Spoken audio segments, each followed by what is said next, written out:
ত্রিপুরায় কেন গ্রেপ্তার হলো 4 বাংলাদেশি নাগরিক? আসাম রাইফেলসের ক্যাম্পে ভাঙচুর ও অগ্নিসংযোগের পিছনে রহস্য কি? বাংলাদেশ ভারত সীমান্ত কাটাতারের বেড়া নিয়ে বিএনপির অভিযোগ কতটা সত্য? আসসালামু আলাইকুম, স্বাগতম সবাইকে। আপনারা দেখছেন নিউজ 24/1। এতক্ষণ দেখছিলেন শিরোনাম, এবার চলুন দেখি বিস্তারিত। ত্রিপুরায় 4 বাংলাদেশি নাগরিক সহ এক ভারতীয় নাগরিক গ্রেফতারের ঘটনা। গোপন সংবাদের ভিত্তিতে এই গ্রেফতার অভিযান পরিচালনা করেছে ত্রিপুরা খোয়াই জেলার তেলিয়ামুড়া থানা পুলিশ।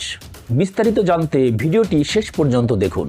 শুক্রবার রাতে ত্রিপুরা তেলিয়ামুড়া রেলওয়ে স্টেশনের কাছে গোপন তথ্যের ভিত্তিতে অভিযান চালায় পুলিশ। এ সময় 4 জন বাংলাদেশি নাগরিককে গ্রেপ্তার করা হয়। পুলিশের অভিযোগ, অবৈধ কাগজপত্র ছাড়াই ভারতীয় ভূখণ্ডে প্রবেশ করেছেন তারা। এছাড়াও ওই 4 জনকে ভারতে প্রবেশ সহায়তা অভিযোগে ত্রিপুরার ধর্মনগরের বাসিন্দা আমির উদ্দিনকেও গ্রেফতার করা হয়েছে। তেলিয়ামুড়া থানার উপপরিদর্শক কমলেন্দু ধর রাজ্যের স্থানীয় গণমাধ্যমকে জানান, আটক ব্যক্তিরা বাংলাদেশের মৌলভীবাজার জেলার বাসিন্দা। কাজের সন্ধানে উত্তর ত্রিপুরা ধর্মনগরে যাওয়ার পরিকল্পনা ছিল তাদের। তবে অবৈধ কাগজপত্র ছাড়াই সীমান্ত পার হওয়ায় তাদের গ্রেপ্তার করা হয়েছে। গ্রেপ্তারের পর শনিবার ধৃতদের আদালতে হাজির করা হয়। আদালত তাদের খোয়াই জেলা কারাগারে পাঠানোর নির্দেশ দিয়েছেন। এই ঘটনায় স্থানীয় প্রশাসন সতর্ক অবস্থানে রয়েছে এবং সীমান্তে নিরাপত্তা আরও জোরদার করার কথাও জানিয়েছে। ভারত বাংলাদেশ সীমান্তে অবৈধ অনুপ্রবেশের ঘটনা প্রায় খবরের শিরোনাম হয়। বিশেষজ্ঞদের মতে এমন পরিস্থিতি দুই দেশের সীমান্ত নিরাপত্তা, অবৈধ চলাচলের প্রক্রিয়াকে প্রশ্নবিদ্ধ করে। আসাম রাইফেলসের ক্যাম্পে ভাঙচুর ও অগ্নিসংযোগ। শনিবার মণিপুরের কামজং জেলার হংবেই এলাকায় আসাম রাইফেলসের একটি অস্থায়ী ক্যাম্পে ভাঙচুরের পর আগুন ধরিয়ে দেয় স্থানীয় উত্তেজিত জনতা। ভারতীয় গণমাধ্যম পিটিআই জানায়, ঘটনার সূত্রপাত হয় স্থানীয় কয়েকজন ব্যক্তি বাড়ি তৈরির জন্য কাঠ কেটে আনতে গেলে কাঠ বোঝাই গাড়িটি আসাম রাইফেলসের জওয়ানরা আটক করে। এ খবর ছড়িয়ে পড়লে কয়েকশো লোক দ্রুত ক্যাম্পে হামলা চালায়। সেখানে ভাঙচুর, লুটপাটের পর ক্যাম্পে আগুন লাগিয়ে দেওয়া হয়। আসাম রাইফেলসের সদস্যরা উত্তেজিত জনতাকে ছত্রভঙ্গ করতে টিয়ার সেল ও ফাঁকা গুলি ছোড়ে। এতে হতাহতের কোনো ঘটনা ঘটেনি বলে জানা গেছে। তবে এই হামলা স্থানীয় নিরাপত্তা পরিস্থিতিকে প্রশ্নবিদ্ধ করেছে। এদিন মণিপুরের কংপোকাপি জেলার গেলজং মহকুমায় কারফিউ জারি করা হয়। জেলা প্রশাসন জানিয়েছে, জনজীবন এবং সম্পত্তি রক্ষার স্বার্থে এই সিদ্ধান্ত নেওয়া হয়েছে। তবে কারফিউ জারির নির্দিষ্ট কারণ সম্পর্কে কোনো তথ্য প্রকাশ করা হয়নি। বিশ্লেষকরা বলছেন, মণিপুরের কিছু অঞ্চলে স্থানীয় জনগণের সঙ্গে নিরাপত্তা বাহিনীর সম্পর্ক দীর্ঘদিন ধরে উত্তেজনাপূর্ণ। সম্প্রতি এই ঘটনা সেই টানাপীড়নের নতুন করে উস্কে দিল। বাংলাদেশ ভারত সীমান্তে কাঁটাতারের বেড়া নিয়ে বিএনপির গুরুতর অভিযোগ।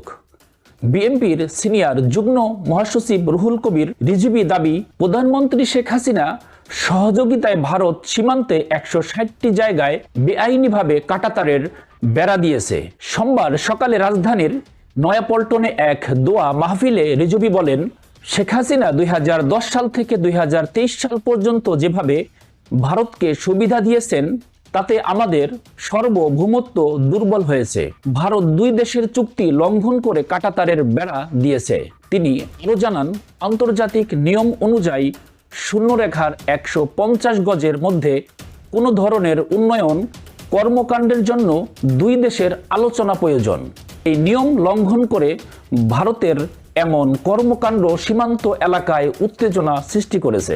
রিজভীর বক্তব্য অনুযায়ী বাংলাদেশের সীমান্ত প্রায় 4600 কিলোমিটার। এর মধ্যে 3000-এরও বেশি কিলোমিটার ইতিমধ্যেই কাঁটাতারের বেড়া আবৃত। তবে এখনও 150 কিলোমিটারেরও বেশি এলাকায় বেড়া দেওয়া বাকি রয়েছে। বিশেষত লালমনিরহাট সহ বিভিন্ন এলাকায় এই নিয়ে জোরপূর্বক কার্যক্রম চলছে। রিজভী বলেন, আওয়ামী লীগ সরকারের আমলে সীমান্ত রক্ষীদের প্রতিরোধ করার সুযোগ দেওয়া হয়নি। শেখ হাসিনা তার ফ্যাসিস্ট নীতির মাধ্যমে ভারতের সেবা দাসী হিসাবে কাজ করেছে। বিএনপির এই নেতা জনগণের ভূমিকার প্রশংসা করে বলেন, সীমান্তে যে কোনো অন্যায়ের বিরুদ্ধে জনগণ সবসময় প্রস্তুত। তবে বর্তমান সরকার জনগণকে প্রতিরোধ গড়ে তুলতে বাধা দিয়েছে। তিনি আরও বলেন, বিএনপির ভারপ্রাপ্ত চেয়ারম্যান তারেক রহমান সবসময় শ্রমিকদের পাশে ছিলেন এবং থাকবেন। জনগণের শক্তি দেশের সার্বভৌমত্ব রক্ষার মূল ভিত্তি। নয়াপল্টনে বিএনপির কার্যালয়ে জাতীয়তাবাদী রিক্সা, ভ্যান, অটো রিক্সা চালক শ্রমিক দলের উদ্যোগে আয়োজিত এই দোয়া মাহফিলে দলের নেতারা খালেদা জিয়ার রোগ মুক্তির কামনা করেন। বাংলাদেশ ভারত সীমান্তে কাঁটাতারের বেড়া নিয়ে এই বিতর্ক দেশের সার্বভৌমত্ব নিয়ে নতুন প্রশ্ন তুলেছে। আপনার মতামত জানাতে অবশ্যই কমেন্ট করুন। আমরা এই ইস্যুতে ভবিষ্যতেও বিস্তারিত তুলে ধরব। আমাদের সাথেই থাকুন নিউজ 24/1-এ। ধরনের গুরুত্বপূর্ণ সংবাদ পেতে নিউজ 24/1-এ সাবস্ক্রাইব করুন এবং বেল আইকন চাপুন। আজকের মতো এখানেই শেষ করছি। সবাই ভালো থাকুন, সুস্থ থাকুন। আল্লাহ হাফেজ।